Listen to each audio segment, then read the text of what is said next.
The morning rush at Maplewood Market was in full swing. Coffee brewing, shopping carts rattling, and the familiar buzz of small-town chatter. The kind of place where everyone knew each other's names, or at least thought they did.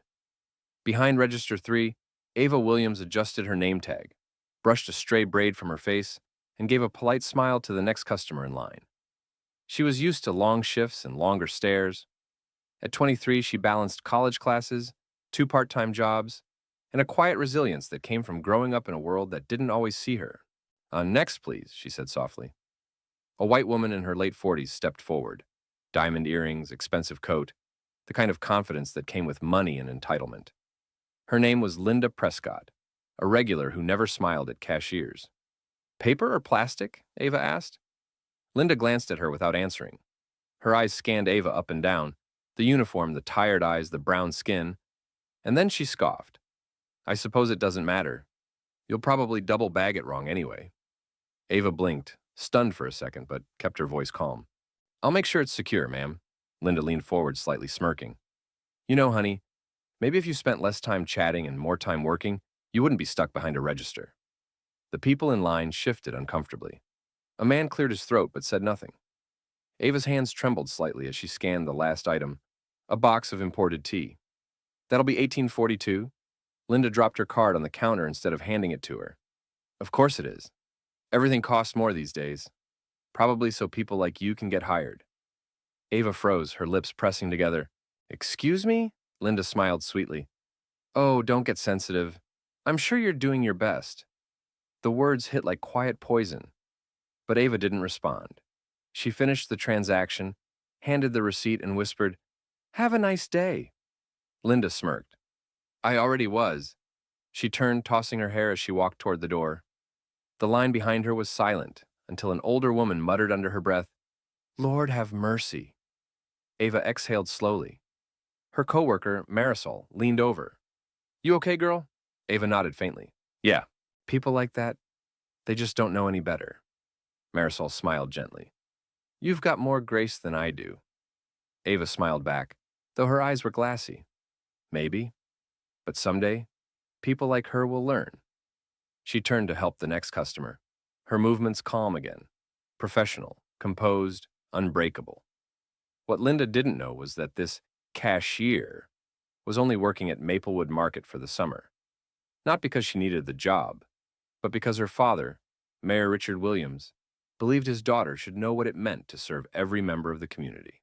And in just a few hours at the town's annual community leadership luncheon, Linda Prescott would learn exactly who Ava was, and realize too late just how small cruelty can look in the face of dignity.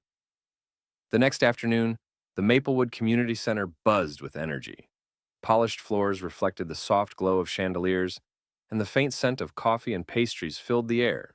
Banners read, Annual Maplewood Community Leadership Luncheon, Building Bridges Together. It was the kind of small-town event where everyone tried to be seen. The business owners, the donors, and of course the socialites, who treated charity as performance. And front and center at table 6 sat Linda Prescott, dressed in pearls and pride, laughing too loudly and checking her reflection in her phone camera every few minutes. Her friends leaned in. Did you hear the mayor's daughter is giving the keynote today? One whispered. Linda arched an eyebrow. Really? I didn't even know he had a daughter. Oh, yes, another said. She's been out of town, studying political science, I think. Word is she's brilliant. Linda sipped her wine, amused. Well, hopefully she inherited her father's charm. This town needs more polished people in public service. Across the room, Ava Williams stood beside her father, Mayor Richard Williams, both greeting guests with warm professionalism. Ava wore a cream blazer over a soft coral blouse. Simple, elegant, and nothing like the grocery store uniform she'd worn the day before. Her poise was effortless, her smile real. Her father turned to her quietly. You ready, kiddo? Ava nodded. More than ever. When the MC took the microphone, the chatter faded. Ladies and gentlemen, please welcome Mayor Richard Williams and our keynote speaker, his daughter, Ava Williams. Applause filled the room. Linda clapped politely, her face curious, until she saw Ava walking toward the stage. Her hands froze mid-clap.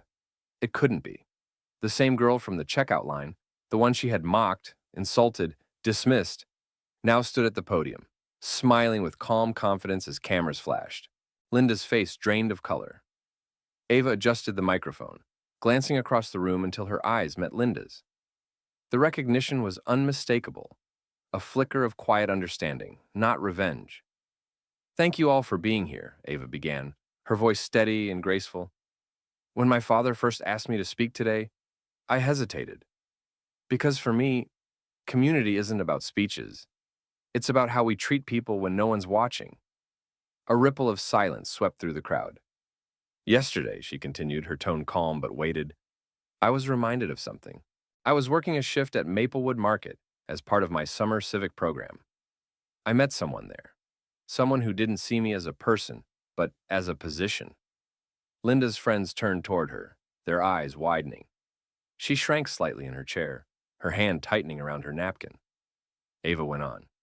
"That experience reminded me that leadership isn't about title or wealth. It's about empathy. It's about seeing beyond stereotypes and remembering that respect isn't earned by status. It's owed by humanity." Soft applause broke out, growing louder as Ava smiled humbly and concluded, "And if we want to build a better Maplewood, it starts not in this ballroom, but in every store, every classroom, and every interaction where kindness is a choice." The room erupted in applause. Cameras flashed. The mayor beamed with pride. Linda, however, sat frozen, her face pale, her chest tight. When Ava stepped down from the stage, their eyes met once more. Ava approached her table gracefully, stopping just long enough to say quietly, "Paper or plastic, Mrs. Prescott?" Linda's lips parted, but no words came. Ava smiled gently, not cruelly, just knowingly. "Don't worry. I'll make sure it's secure." Then she turned and walked away, the crowd parting for her like sunlight breaking through clouds. Linda stared after her, the weight of shame pressing down like a physical thing. She didn't touch her food. She didn't speak for the rest of the luncheon. For the first time in a long time, Linda Prescott realized what real class looked like. And it wasn't in the mirror. 2 weeks had passed since the luncheon, but the memory refused to leave Linda Prescott alone. Every time she passed Maplewood Market, she felt a twist in her stomach, the faint echo of her own cruelty. She had always prided herself on being refined, on her manners and social grace. But now, every compliment felt hollow. Every glance in the mirror came with a question she didn't like answering. That girl, Ava Williams, hadn't shouted or shamed her. She had done something far worse. She had shown Linda her reflection, and it had been ugly. Linda sat at her kitchen table one morning, her coffee untouched, staring at the folded newspaper in front of her. On the cover was a photo of Ava and Mayor Williams at a charity drive, smiling as they handed out food to local families. The headline read, "Mayor's Daughter Expands Community Service Program to Include Local Businesses." Linda exhaled slowly. Businesses. That meant hers. Her family owned a small boutique in downtown Maplewood. She could ignore the guilt, pretend it never happened, or she could face it. For the first time in her life, she chose the latter. The next afternoon, she walked into Maplewood Market, the same store where she had humiliated Ava weeks earlier. The air smelled faintly of coffee and fresh bread. The aisles buzzed with quiet chatter. Behind register 3 stood Ava, scanning items for an elderly man with her usual calm grace. She looked radiant, not in her clothes, but in her composure. When the man left, Linda stepped forward, clutching her purse nervously. "Miss Williams?" Ava looked up, her polite smile not fading but guarded. "Mrs. Prescott." For a moment, neither spoke. The hum of the store filled the silence. Linda swallowed hard. "I owe you an apology." Ava raised an eyebrow slightly but said nothing. "I said things I shouldn't have," Linda continued, her voice trembling. "Things that were cruel, ignorant, and beneath me. You didn't deserve that. No one does." Ava studied her carefully. "You're right. No one does." Linda nodded, tears welling up. "I don't expect forgiveness. I just wanted to say it to your face, because I've realized that being polite isn't the same as being kind. And I haven't been kind in a long time." Ava's expression softened slightly. "It takes courage to admit that." "I should have had that courage when it mattered," Linda said quietly. "All I can do now is try to be better." Ava tilted her head, considering her. "Then start there. Linda looked surprised. Start where? Here, Ava said gently. With the people in this town. Treat them the way you wish someone had treated you on your worst day. That's how you make it right. The words sank in deeper than any lecture could. Linda nodded slowly.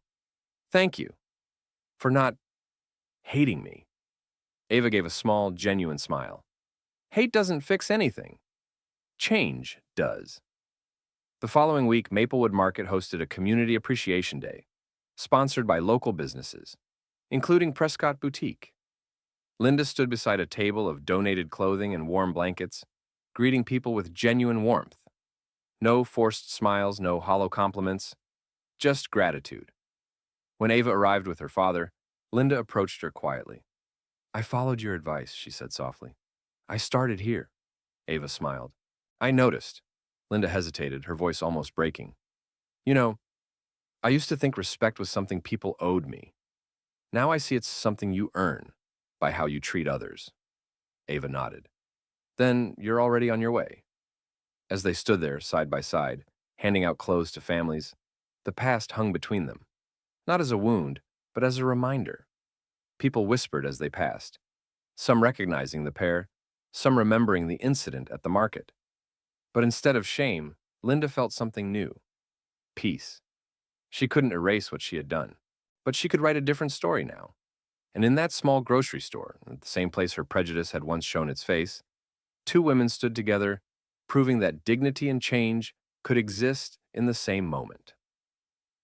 That evening, as the last of the volunteers packed up, Mayor Williams approached the two of them. You know, he said with a smile, Maplewood could use more women like you. Linda laughed softly. I'm just trying to keep up with your daughter. He chuckled. Good luck with that. Ava smiled, eyes warm. It's not a race. It's a journey.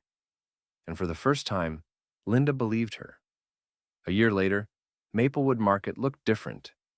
The once drab walls were now bright with community art, the bulletin board overflowing with flyers for charity drives, book swaps, and volunteer events. Near the entrance stood a small plaque that read, Kindness Begins Here, a Maplewood Community Initiative. The campaign had started small, an idea born from a conversation between Ava Williams and Linda Prescott after the community event. But it had grown faster than anyone expected. Local businesses joined in, pledging to train their staff in empathy and customer respect. Students volunteered to help seniors with grocery shopping. Even the mayor's office funded scholarships for young workers dedicated to community service. And at the heart of it all stood Linda, no longer the woman who sneered at cashiers or strutted through stores like she owned them. Now, she greeted everyone she met with genuine warmth, from janitors to judges. Her boutique had become a sponsor of the Kindness First program, offering job training to high school students from underrepresented backgrounds. Today, she stood beside Ava at the ribbon-cutting ceremony for the town's new Community Learning Center, a project they had built together. Ava, now working as the Director of Civic Engagement for the mayor's office, adjusted the microphone and smiled at the gathered crowd. This building isn't just bricks and windows, she said. It's a promise that every person in Maplewood deserves respect, opportunity, and a voice. Applause filled the air.